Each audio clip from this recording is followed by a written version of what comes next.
গীতা শৰ্মাৰ কৌতূহল। যাওঁ নেযাওঁকৈ এখোজ দুখোজকৈ ওচৰ চাপিলোঁ তোমাৰ কাষলৈ।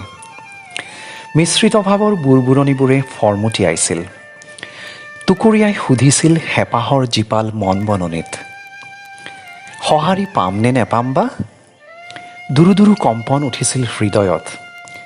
ভাবিছিলোঁ, মিলিব জানো আশাৰ সমীকৰণ? জীৱনৰ কেলকুলাছে বা কি গতি লয়?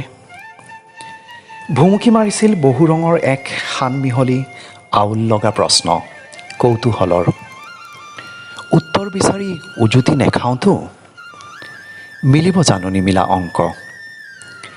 নে আঁকি যাম মিলা নিমিলাকৈ নিৰ্দিষ্ট অনিৰ্দিষ্টৰ এয়া একা বেকা ৰেখা? সমান্তৰালত আছে জানো মাদকতা জীয়াই থকাৰ? এয়াই ভাল। কেতিয়াবা জোনাক পূৰ্ণিমাৰ আৰু কেতিয়াবা আওশীৰ। ল'ম বাৰু আমেজ ফাগুনৰ ৰঙৰো। হিয়া উজাৰি নয়ন জোৰাম কৃষ্ণচূড়া চাই। এধানি মৰমো বিলাম হিয়া উপচাই। ভাবিছোঁহে, সপোনবোৰ দেখি কেতিয়াবা এনেই ভাল লাগে। জানো তুমি কি কোৱা?